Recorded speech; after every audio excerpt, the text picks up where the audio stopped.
Hello friends, welcome in to achievers.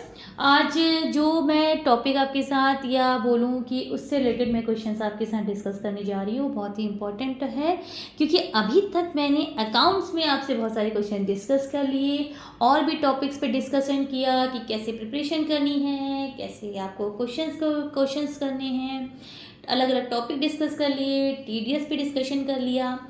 अब बात आती है इनडायरेक्ट टैक्स में, यानी जीएसटी में हमने क्या किया। अभी तक हमने जीएसटी पे कोई भी क्वेश्चन डिस्कस नहीं किए थे। So after completing a number of questions in accounts, अब हम डिस्कस करेंगे अपने कुछ जीएसटी पे क्वेश्चंस। ठीक है, अब जीएसटी में क्वेश्चंस आ कैसे सकते हैं। बहुत ज़्यादा डिफिकल्ट क्वेश्चन कभी भी एग्जामिनर नहीं पूछता है। मैंने आपसे पहले बोला है कि एग्ज़ाम में कैलकुलेशन वाली चीज़ें आएंगी, लेकिन रूल्स से रिलेटेड क्वेश्चन ज़रूर पूछे जाएंगे। तो उसी पे बेस से कुछ क्वेश्चंस हैं, तो बिना टाइम वेस्ट करे करते हैं start. So let's start with the question number 1। कहता क्या है पहला question, what is the threshold limit for the GST registration of the businesses for businesses. यानी किसी भी बिजनेस के लिए, कोई कंपनी हो, कोई बिजनेस हो, कोई ऑर्गेनाइजेशन हो, कोई भी आप काम कर रहे हैं, वो कौन सी ऐसी लिमिट है, जब उस लिमिट पे आप पहुंचेंगे तो आपको अपनी ऑर्गेनाइजेशन का या बिजनेस का जीएसटी में रजिस्ट्रेशन कराना है। तो आते हैं ऑप्शन पे। कह रहे हैं 10 लाख रुपए, 20 लाख रुपए, 40 लाख रुपए कि 50 लाख रुपए। आई होप आप लोगों ने अपने दिमाग में ऑप्शन गैस कर लिया होगा। तो करेक्ट आंसर बताने से पहले थोड़ा टाइम देती हूँ कि वो कौन सी लिमिट है।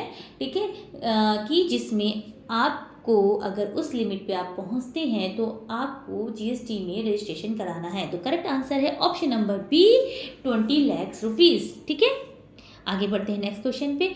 What is the GST rate on essential goods such as food and health care item. Food और हेल्थ केयर आइटम पे, ठीक है, जीएसटी का कौन सा रेट एप्लीकेबल होता है, कितना परसेंट जीएसटी लगेगा, क्वेश्चन ये पूछ रहा है। ऑप्शन पे आते हैं 5%, 12%, 18% कि 28%। ठीक है, हम बात कर लेते हैं करेक्ट आंसर पे। दिमाग में आप लोगों ने आंसर गेस कर लिया होगा। ठीक है, कुछ लोगों ने गेस किया होगा, कुछ लोगों को पता होगा और कुछ लोगों ने एकदम सही सही दिमाग में लगा कि हाँ इतना परसेंटेज ही लगेगा। आते हैं करेक्ट ऑप्शन पे। Option number A is the correct answer, 5%। 5% क्यों लग रहा है, क्योंकि food and health care item है तो उसमें जीएसटी रेट कम ही लगता है। नेक्स्ट क्वेश्चन पे बात करते हैं। What is the GST rate for most of the goods and services. लगभग बहुत सारी गुड्स एंड सर्विसेज जो भी हैं उनमें कितना परसेंट अप्लीकेबल होता है जीएसटी का। ऑप्शन पे आते हैं 5%, ठीक है, 12%, 18% कि 28%। तो करेक्ट आंसर अपने दिमाग में गेस करिए फटाफट कि इसका क्या आंसर हो सकता है, क्योंकि जीएसटी के बारे में ऑलमोस्ट आप लोगों को पता होगा। जिनको नहीं पता है वो इससे पढ़ सकते हैं। ठीक है, आते हैं करेक्ट आंसर पे। Option number C is the correct. Most of the goods and services जितने भी होंगे उनमें 18% लगता ही लगता है। ठीक है, 18% इज द वो परसेंटेज जो most of the goods and services में आपको मिलेगा ही मिलेगा। तो option number C is the correct answer. Next question पे आते हैं।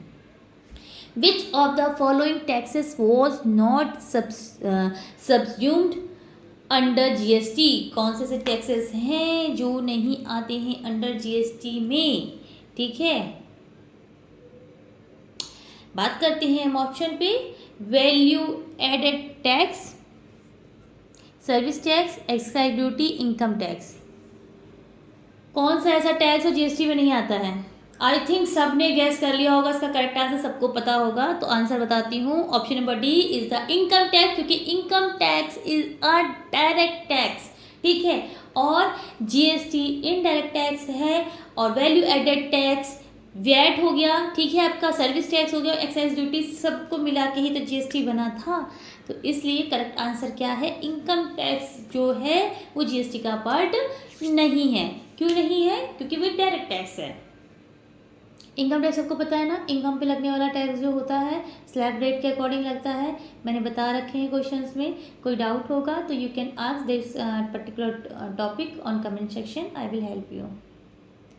आगे बात करते हैं। What is the due date for filing GST return for most businesses. लगभग सारे बिजनेसेस के लिए जीएसटी रिटर्न कब फाइल किया जाता है, ड्यू डेट कौन सी होती है। ऑप्शन पे आते हैं 15th of the every month, 20th of the every month, 25th of the every month या फिर 30th of the every month. I think आप लोगों ने करेक्ट आंसर दिमाग में गेस कर लिया होगा। ठीक है, आए ऑप्शन पे आए करेक्ट आंसर पे। सो इसका करेक्ट आंसर है option number D, 30th of the every month. आगे बात करते हैं नेक्स्ट क्वेश्चन पे। Which of the following taxes are applicable on import of goods and services. कौन सा tax, which of the following taxes are applicable on import of goods and services. Goods and services में, ठीक है, imports में कौन सा tax लगता है। आते हैं इसके ऑप्शन पे, CGST और SGST, IGST, UTGST, all of the above. Answer guess करिए। करेक्ट आंसर है इसका BIGST। ठीक है, IGST क्या होता है, आपका इम्पोर्ट ऑफ अदर गुड्स, यानी कि जब दूसरे स्टेट से आप अपनी स्टेट में कोई भी गुड्स इंपोर्ट कर रहे हैं, ठीक है, मंगाया जा रहा है, तो IGST लगता है। CGST SGST कहाँ लगता है, एक ही स्टेट में जब आप एक जगह से दूसरी जगह भेज रहे हैं, स्टेट एक ही है, एक जगह से दूसरी जगह सामान भेज रहे हैं, तो आपका CGST और SGST एप्लीकेबल होता है। आगे बात करते हैं नेक्स्ट क्वेश्चन पे। Under the GST composition scheme what is the maximum turnover limit for eligibility. GST composition scheme में आने के लिए आपका मैक्सिमम लिमिट कितना होना चाहिए, तभी आप कंपोजिशन फाइल कर सकते हैं। अगर उससे ज़्यादा होगा, ठीक है, या फिर 20 लाख के पास पहुँच रहा होगा, तो आपको रेगुलर GST फाइल करना पड़ेगा, आप कंपोजिशन नहीं फाइल कर सकते। रेगुलर GST यानी GSTR 1 एंड GSTR 3 भी फाइल करना पड़ेगा, लेकिन कंपोजिशन स्कीम के लिए एक पर्टिकुलर लिमिट है। ठीक है, अगर आप उस लिमिट तक हैं तो आप क्या कंपोजिशन स्कीम फाइल कर सकते हैं।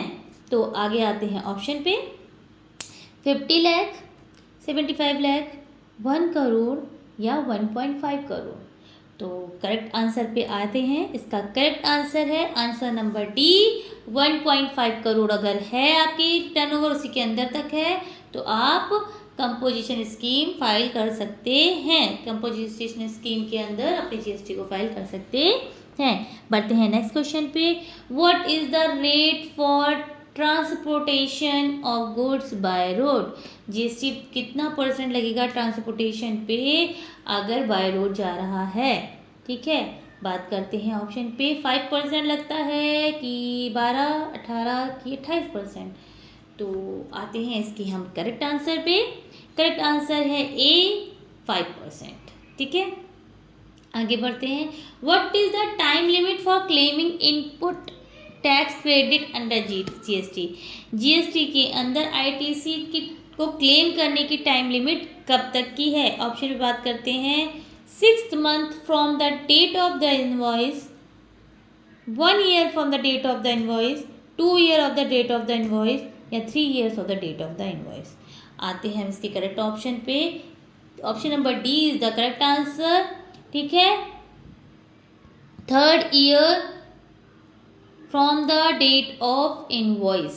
आगे समझ में बढ़ते हैं नेक्स्ट क्वेश्चन पे। What is the penalty for not registering under GST when required. जबकि GST रिक्वायर्ड है और आपने अभी तक रजिस्टर नहीं किया है, तो कितनी % पेनल्टी पड़ती है। आते हैं करेक्ट ऑप्शन पे। 5,000 पड़ती है, 10,000 पड़ती है, 15,000 कि 20,000। सो करेक्ट ऑप्शन पे आए।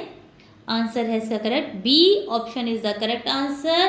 कितना पड़ेगा GST आप पेनल्टी, आपको GST ना फाइल करने पे 10,000 रुपये पेनल्टी पड़ेगा।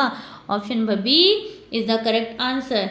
आगे अब इस पे जो भी क्वेश्चन मैंने आपके साथ डिस्कस किए हैं, ठीक है, ये कुछ ऐसे इंपॉर्टेंट क्वेश्चन थे। अभी मैं क्वेश्चन और आपके साथ डिस्कस करूंगी GST के, जिसपे आपको थोड़ा और नॉलेज बढ़ जाए और कवर हो जाए आपका जो सबसे ज़्यादा वेटेज का क्वेश्चन है, 75 to 80% है आपका पूरा कॉमर्स का सेक्शन, तो उसको कवर करने में हम बिल्कुल कसर नहीं छोड़ेंगे। ठीक है, तो आप ऐसी तैयारी करते रहिए और मेरे चैनल को प्लीज़ लाइक करें, शेयर करें एंड सब्सक्राइब करें। Bye bye.